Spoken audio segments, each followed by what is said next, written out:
The hospital is, of course, is undergoing very big changes, and it's continuing, and it will continue. And as you mentioned, the first change, important change, is the change in technology, with the increasing of computer-based technologies, endoscopy, robots, as you mentioned. And all these new technologies are now entering the hospital at many levels. You mentioned the operating rooms, which is true. And of course, a consequence of this is that there is a tendency to be with a longer distance from the patient. This technology is acting as a sort of in between the physicians, the nurses, and the patient, which of course carries some risk, and I think the architects have to take this into consideration. This is why, if the hospital wants to remain a place of humanity, there has to be some balance to balance this hyper technology evolution. And I think to put the accent on the relationship with the patient, with the family, places where they can be met, where there can be a discussion with them in good conditions, in a space where there is some green things, for example. I think it's extremely important. Because this very technological environment which is the hospital is becoming, there needs to be some continuation. When the patient goes out of the hospital, there needs to be some continuity, and you mentioned telemedicine, which is probably a way to keep some link with the patient in the follow-up of its treatment, for example, in the hospital. So these are two aspects: how to stay in good contact with the patient, while of course bringing in technologies which are of course progresses in efficacy and of treatment, of diagnosis, for example.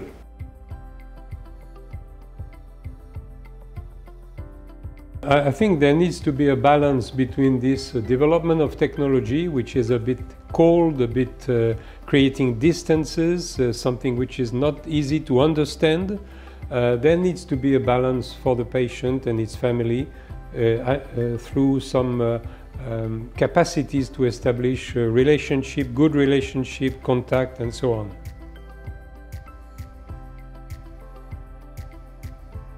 The second aspect I wanted to address is that the hospital looks a strong place because of its high technological development, but in the same time it's quite fragile. It's quite fragile to external events. One of them was the pandemic with an inflow of patients, but you could mention also a climatic event, but also sometimes a hostile environment. In many countries now, the question is how to preserve the hospital from attacks, cyber attacks, attacks at the emergency room by people who are not satisfied with the... So how to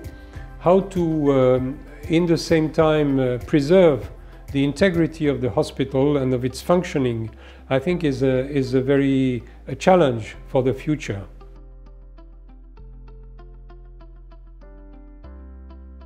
As you know, the hospital is mainly, in fact, human resources. Physicians, nurses, assistant nurses, technicians, engineers, and these are, in fact, the main actors in the hospital. And how to preserve this professional population in terms of career, of promotion, of ability to work in good conditions in the hospital, I think it's extremely important for the architects to think about also the quality at work of the professionals. It includes also perhaps discussions about their transportation, their housing. Could they stay in large cities particularly? How can they live not too far from the hospital, not to have 1 hour transportation to go to the hospital and back? These are very important aspects. For example, perhaps by creating some form of housing close to the hospital for young nurses, for example. Well, these are aspects which have to be also considered if the hospital wants to function in a good way. There is also the question of the financial constraints, and it's clear that it's less expensive for the patient to spend a night in a nearby hotel than to spend the night in the hospital when it's not absolutely necessary. So increasingly there is the idea of having a sort of a hotel close to the hospital, housing for some professionals. That's one of the ways for the future.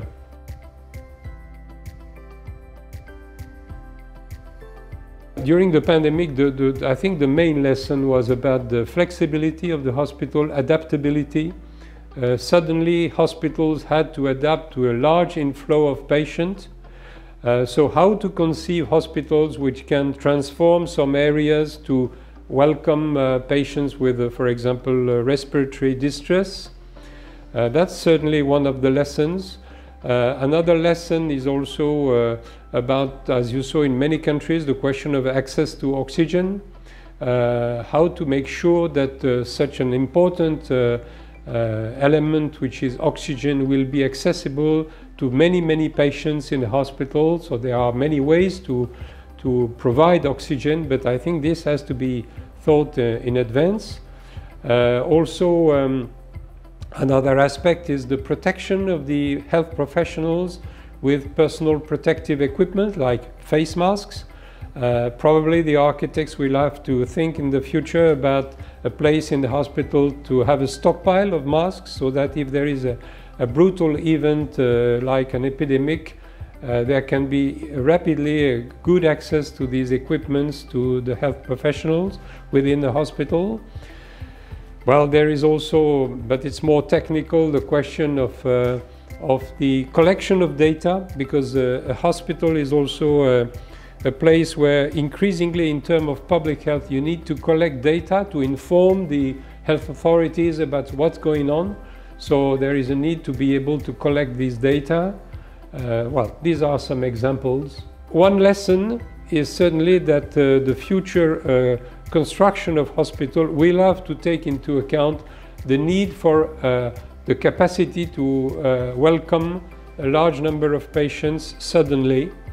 But there are also some other solutions, perhaps the transfer of patients in some cases in other cities or other regions, which has been in France used, for example, using special trains, or that's also possibly an option.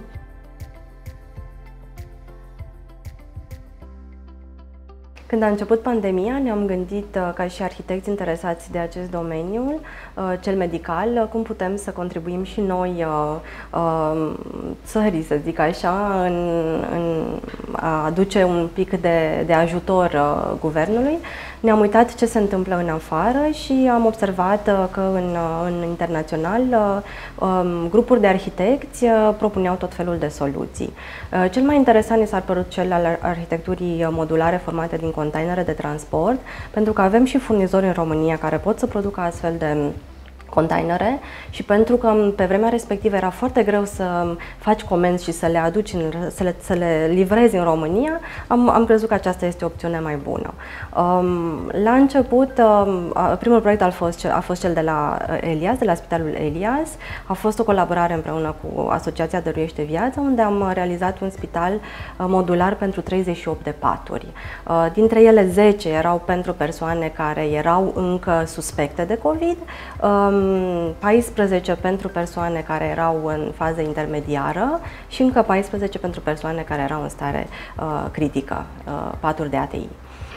Pe lângă acest spital am realizat proiectul de la Brașov, tot de spital modular, în cadrul Spitalului Județean, un spital mai mic, care era doar pentru pacienți critici, iar ulterior, după ce a fost acel incident la Piatra Neamț, în care secția de ATI a ars, am realizat și acolo un modular, tot împreună cu Dăruiește Viață, tot pentru pacienți ATI, acolo fiind 18 paturi.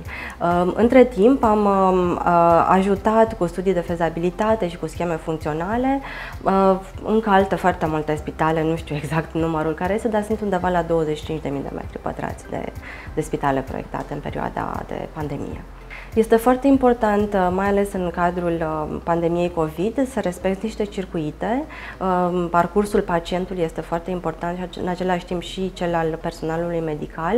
Personalul medical, ca să nu infecteze, trebuie să treacă printr-un sas în care se îmbracă cu echipament de protecție. Este foarte gros, foarte mult echipament pe el. Lucrează în acest echipament, de spațiile trebuie să fie suficient de largi ca el să se poată muta și să se poată mișca și în același timp este foarte important să poată reacționa rapid, iar în momentul în care iese din zona roșie a spitalului, el trece printr-o zonă de dofing. Asta înseamnă că lasă tot echipamentul care poate să fie contaminat, se spală, se dezinfectează, face duș, după care se îmbracă în echipament curat ca să ajungă în zona de vestiar. Acest lucru este foarte important ca el să nu transporte, să zic așa, COVID-ul spre cei din afară. Pe de altă parte, este foarte importantă instalația de ventilație, aceasta fiind instalația de tratare a aerului. COVID-ul se transmite prin aer, ceea ce înseamnă că sistemul de tratare trebuie să aibă filtre și trebuie să fie cu diferență de presiune. Că la început nu știam foarte multe despre COVID, cum se împrăștie, care este felul în care, să zic, atacă organismul. A trebuit să lucrăm cu epidemiologi, am avut niște păreri la început, pentru că nu erau foarte multe informații. Am reacționat în sensul acesta, după care ulterior am corectat în momentul în care s-au aflat mai multe despre COVID. De exemplu, ultimele proiecte de COVID aveau donning-ul și doffing-ul la intrare pe secție și nu imediat după vestiare. Asta este un exemplu de învățare de-a lungul perioadei de proiectare.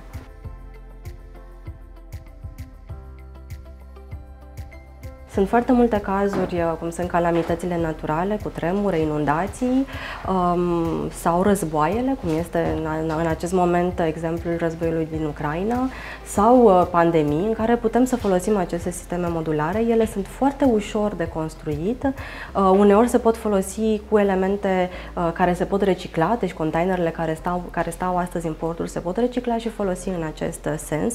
Sunt trainice, au o durată de viață de cel puțin de 10 ani, ceea ce înseamnă că dacă ai o situație cum a fost în Kenya, în care taberele de refugiați au avut nevoie să stea 16 ani, din păcate, aceste sisteme sunt mult mai fiabile decât corturile care se foloseau în trecut.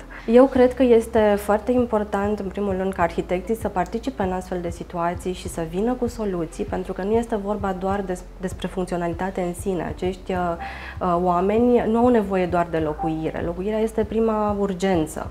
Ulterior, dacă perioada lor de ședere și războiul este de durată, ei au nevoie și de alte funcțiuni care să fie, nu știu, mai aproape de, sau care să susțină moralul acestora. Și mă gândesc poate la spații de socializare și la exemple cum sunt cele ale lui Toyo Ito, în care în cadrul acestor habitaturi de locuire din perioada de după Fukushima, de după tsunamiul din Japonia, a creat niște spații de socializare și spații de joacă pentru copii în cadrul acestor comunități. Deci cred că este foarte important să fie gândit ca un tot, pentru că el devine ca un sat în sine și toate funcțiunile ar trebui să fie adresate.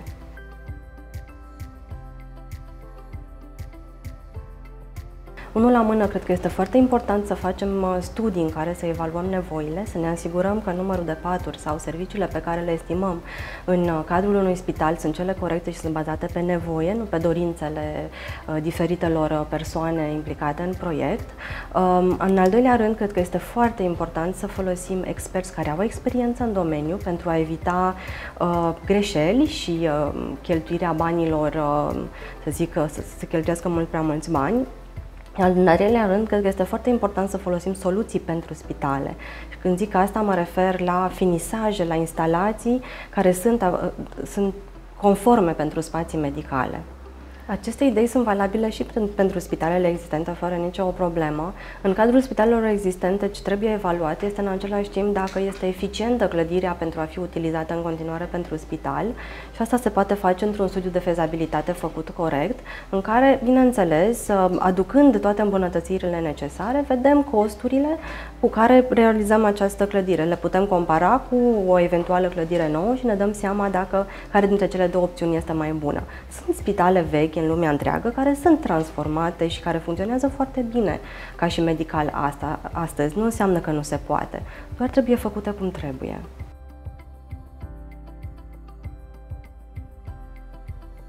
Well, I think it is a multidisciplinary process, and you need to prioritize between the disciplines. First and foremost is going to be the architectural planning, because you need to design the facade, the insulation, the space planning to allow for energy efficiency and to reduce the loads.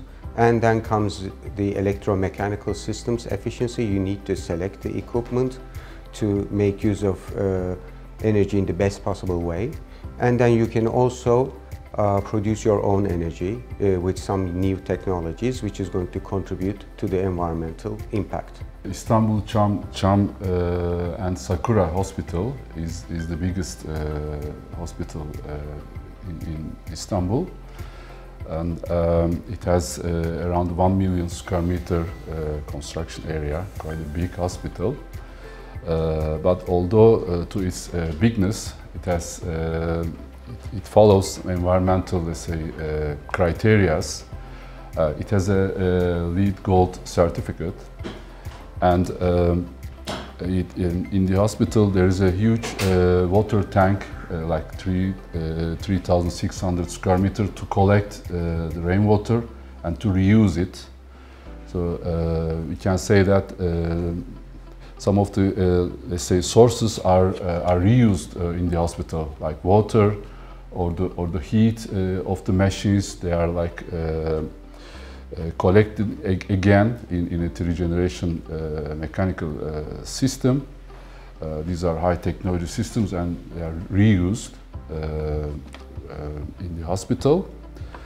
And also a lot of planting on the land, plus on the roofs, because they have huge roofs.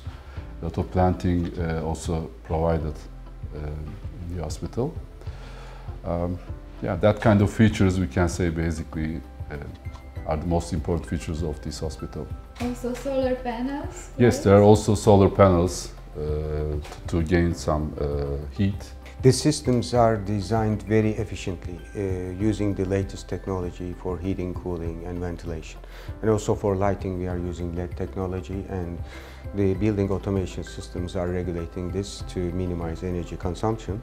And while you are reducing the energy that's consumed, you also want to produce some energy, because you need to produce heat anyway, and you produce it in such a way that you produce electricity at the same time by this cogeneration. And we also use not cogeneration only, but trigeneration, which also makes use of this heat to produce cooling, which is important for the hospital. So this is actually using one kind of fuel and producing 3 types of energy input to the building. It is important and very energy efficient.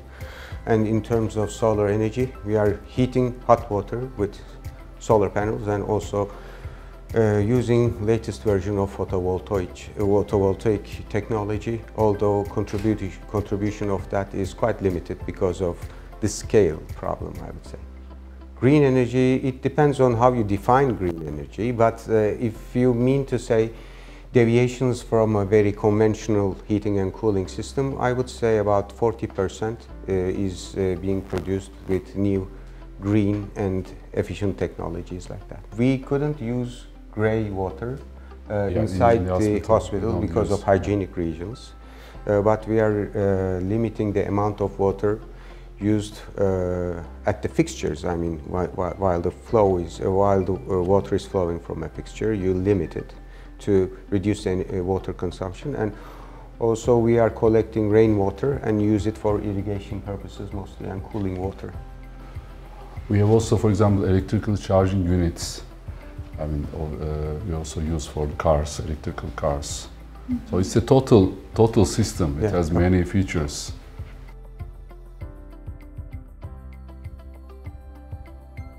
It's a big investment. It's around $1.5 billion US dollar investment. It's together with Japanese municipality, with Japanese people, Turkish, Japanese, and private PPP. In fact, this hospital is called PPP hospitals, public-private partnership, and with the investment of Japanese government. I think the latest hospitals are mostly following this kind of, let's say, criteria and more sustainable features in all over the world. The nice thing about the Turkish projects, the PPPs, are because I think Turkish government was able to complete about 20 of them or more. I don't remember the total number. So they were running in parallel. So it's a big chance for the designers to compare the approaches and the results from each building at the same time. Usually that kind of opportunity doesn't come up because you can design a hospital like every 2-3 years and then the results are dated, etc. But now you have like 20 hospitals in Turkey where you can compare the results, and similar technologies are used. And I think they are going to become a benchmark for future projects in Turkey and also the projects done by Turkish contractors elsewhere in the other countries.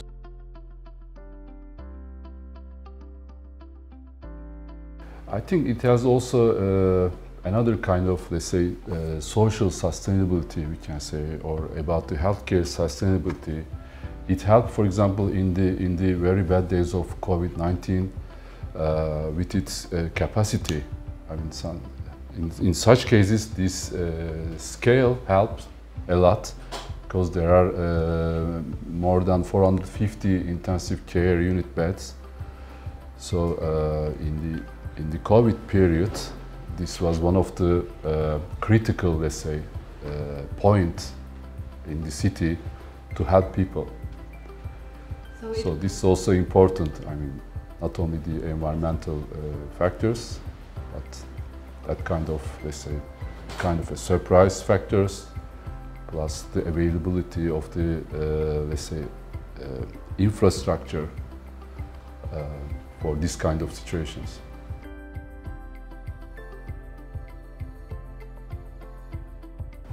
I would add more inner gardens into the hospitals. There are also, we didn't mention before, but there are also some courtyards, inner gardens in this hospital to get more sunlight.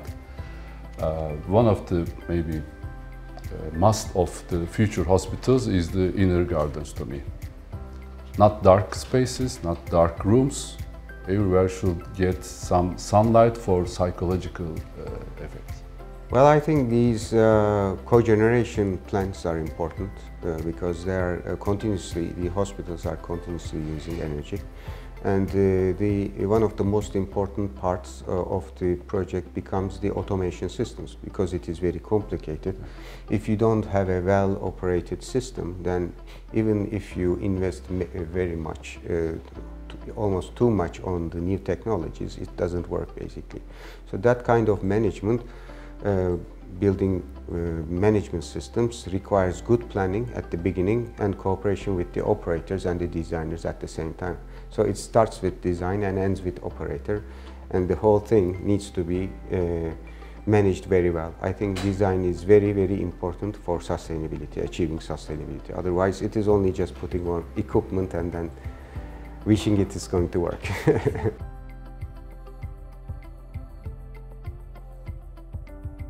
Am decis de curând să adăugăm în structura evenimentelor noastre și un eveniment dedicat experților în proiectarea spitalelor A fost o inițiativă recentă pentru că după 25 de ani nu ne-am gândit că ar trebui să segmentăm așa de mult arhitectura sau discuții despre arhitectură încât să ajungem să discutăm doar despre un anumit subiect și anume aici doar spitale. Am făcut-o pentru că au cerut-o publicul, am plecat în pandemie cu o experiență virtuală, iar apoi toți participanții au cerut o întâlnire fizică. Astfel că suntem la al doilea an acum cu experiența spitalelor. E o conferință inedită pentru că nu e neapărat o prezentare sau nu e un șir de prezentări, ci cuprinde mai mult o dezbatere, o discuție cu specialiștii din partea de proiectare a spitalelor. Avem astfel arhitecți, în egală măsură sunt și ingineri, în egală măsură sunt și doctori, pentru că toți contribuie la un spital sau la proiectarea unui spital în amănunt. Avantajele sunt multe pentru participanți sau pentru cei care vizionează această conferință. Ar pleca în primul rând de la informare, pentru că ei văd ce s-a întâmplat bun în țară, ce s-a întâmplat bun în străinătate. Apoi la inspirație, pentru că pot servi ca bază pentru ceea ce vor proiecta în viitor.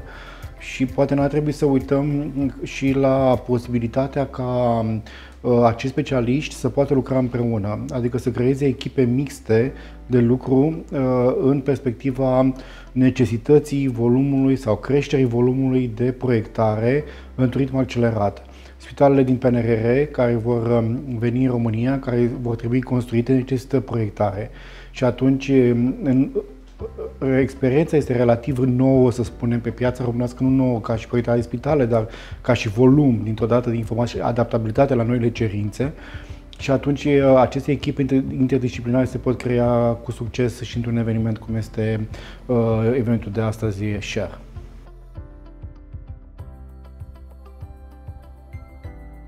Toate prezentările pun acum accent pe pacient, pentru că toți și-au dat seama că pacientul este principala resursă a acestor spitale și atunci lumea pune accentul pe pacient, astfel că pacientul a devenit elementul principal în jurul căruia se construiește spitalul și de asemenea vom vedea în toate prezentările foarte mare grijă pe acest subiect, atât de la spațiile de tratare, cazare, spațiile comune din spitale. Sigur, se pune accent foarte mult pe sustenabilitate și pe eficiența energetică a spitalelor sau în egală măsură pe tehnologizarea acestora, digitalizare, robotizare. Bine, toate acestea fac ca spitalul viitorului, poate nu cred că există o definiție foarte clară a unui spital al viitorului, sunt doar concepte deziderate, dar toate pun în egală măsură în centru pacientul.